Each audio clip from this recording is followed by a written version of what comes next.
Hey guys, welcome to Volkswagen Week here at TFL, where we are profiling the most interesting, the hottest, the newest Volkswagens. Today, I got a car that is near and dear to my heart, and that is, of course, Tommy, the Volkswagen Golf R. Why? Because, well, it takes the hot hatch to 11. That's right. Yeah, this is the 8th generation of Golf here in the US. We're only getting the GTI and the R variant, so only the performance models. And this is the ultimate enthusiast model, all-wheel drive, turbocharged, manual transmission, something truly special. So let's pop the hood and talk about the engine. Now, 2-liter inline 4-cylinder, 16-valve, turbocharged, intercooled TSI. 315 horsepower. However, the torque number changes depending if you get the manual or the automatic. So the automatic gets 295 pound-feet of torque, the manual 280.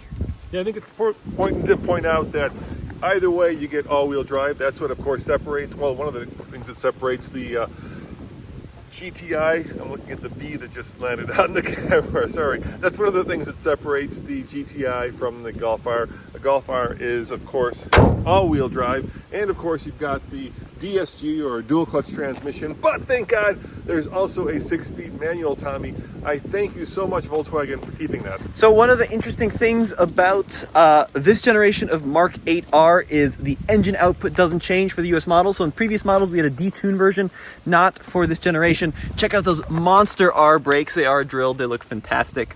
They are upgraded over standard Golfs. Of course, R badging along the side, R badging on the wheels as we make our way down the side. My dad's favorite touch, the Volkswagen emblem in the B pillar or the Volkswagen script. And then out back, it's much more angular than the previous generation of R. Monster spoiler. Look at that thing. And then out back, quad exhausts. Shall I start it up? You want to listen to what it sounds like, Tommy? Sure. Let's start her up. Let's give her a rev. See what that 2.0 sounds like. I do like the quad exhausts.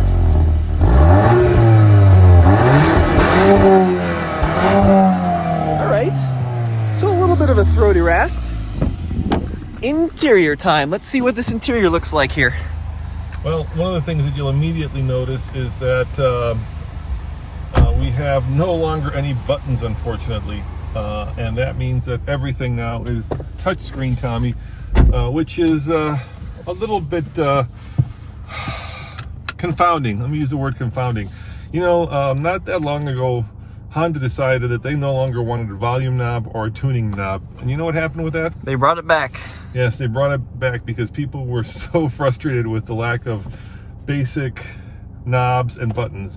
And here, Volkswagen has gone completely virtual. The only button you have really is the stop-start button. And then over here, you've got your traditional knob for your rear view mirrors. But otherwise, everything is, even the light, is touch. I'm not a big fan of it, if I'm being honest, Tommy. Well, I think you would probably get used to it over time. Some things are a slider. So for example, like the volume, you can slide your finger. For the sunroof, you can also slide your finger forward and back. Even on the steering wheel, these are all touch-sensitive sliders in a lot of cases. So yes, I would prefer old school knobs. Like the previous generation Golf had those 3 knobs down here, which was awesome for changing the climate control, and I do wish they kept that. Yeah, but the one thing that is really good, Tommy, is the seat.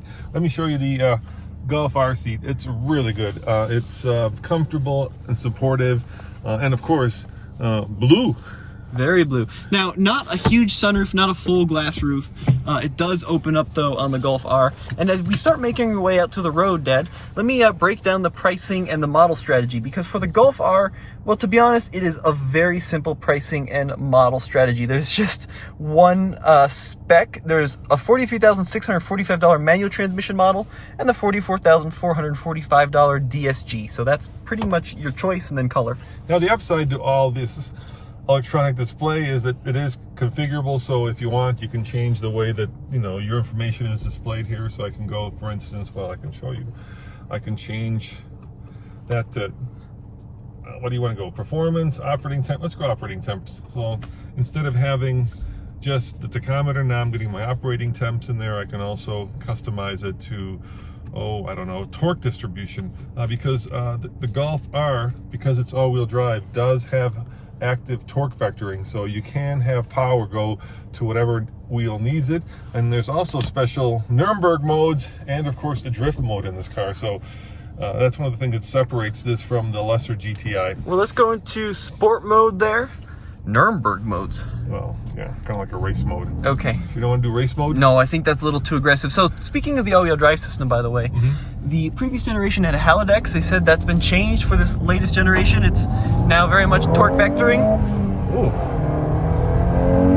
Oh, it's got some balls. Look at that. Yeah. All right, so that is over 300 horsepower worth of acceleration. What do you think of the power? I love the power. Give me more, Tommy. Give me more. This is really addicting. And I gotta tell you, it's like taking the GTI and making it just a little bit better. So you don't lose any of that fun to drive aspect, any of that lightness, any of that quick steering, and you gain the security of all-wheel drive. So if you're in a place like, well, Colorado, where not only is it good for like rainy conditions, but where you get snow, this is the one to get, of course. Now, it is quite a bit more expensive than the GTI. The GTI, starting under $30,000. You're paying some $13,000 more to get into the base R, but then the R is fully equipped with stuff such as wireless charging, heated and ventilated seats, that kind of thing. Wow, you're really chugging along. Oh yeah, this is what this car is meant for, right? This is why you get yourself one of these. I mean, you can use it as an everyday driver. You can go to work, take your family to the local Chuck E. Cheese, but at the same time, when you're on a road like this, oh my gosh, this is where this thing comes alive. And I do love the manual, Tommy. Even though the DSG is probably much quicker and a little bit more easy to use, the manual is just so much more fun. You get into this kind of groove where it becomes man and machine as one.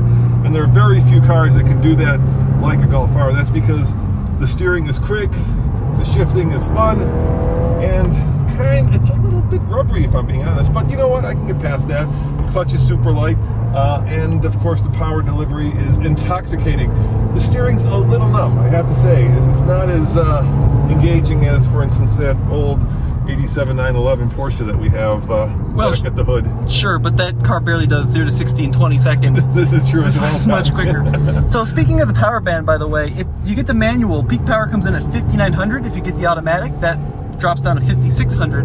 But what that means is, unlike some other 2-liter turbos on the market from manufacturers like BMW, you can really let this engine sing and still be making good power. Some of the new 2.0 turbos, you have to be really down low in the RPM band for it to make its peak power. And then torque comes in quite low, 1,900 and 2,000 for the manual and the automatic.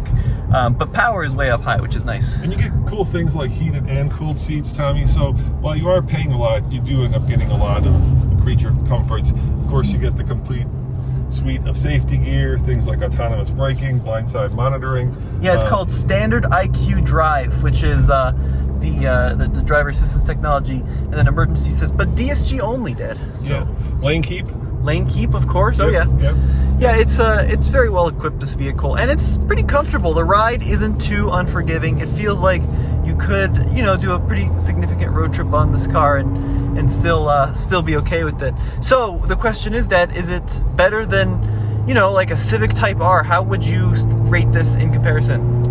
The Civic Type R is a much more boy racer. It's also front-wheel drive, even though it also has 300 horsepower. I think I would probably compare this more directly to like WRX STI. We know there's a new WRX out. We don't know about the STI, so if you compare it to the current STI, it's just much more refined. That is a much more kind of in-your-face boyhood racer car.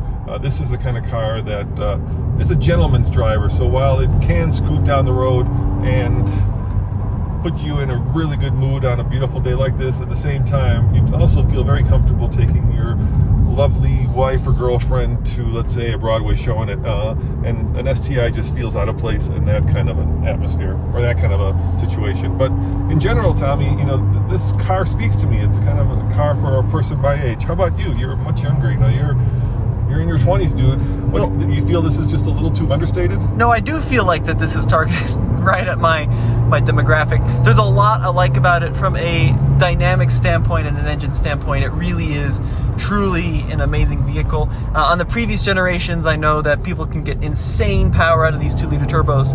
The engine code, by the way, is EA888, in case you're wondering. Now, on the other hand, I do think it's quite expensive, 43 grand, and I'm not sure that is reflected in the interior quality.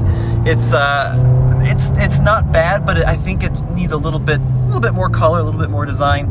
Not that I'm paying attention to any of that, as I'm grabbing onto this handle for dear life here. I gotta tell you, you've got the much harder job. I'm just kind of scooting along here on this really wonderful road. You're the one who's holding the camera and actually saying coherent things. So congratulations, dude. Well, I'm on the verge of needing a Pepto here pretty soon. Well, I hope we didn't get our viewers sick. Let me pull over here just for a second. Let me find a safe place to pull over, and we'll wrap this up.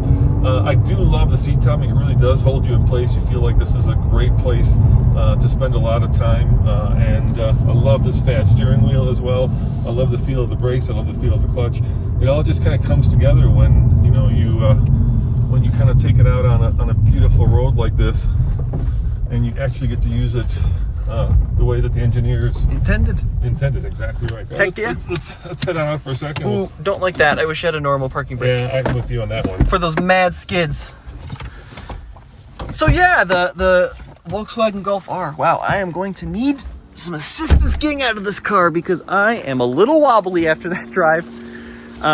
Yeah, it's not as boy racer. I smell brakes, Tommy. That is the scent of brakes in the afternoon. It's not as boy racery as some of the other cars in this class, but if you are looking for an all-wheel drive hot hatch that's a ton of fun, that's more affordable than like some of the crazy Mercedes offerings, check out the Volkswagen Golf R. And remember, if you haven't checked out our other Volkswagen Week videos, click on the link below to see more of them, because we'll do a whole week of Volkswagens because, well, it's Volkswagen Week, Tommy. We'll see you next time. Ciao.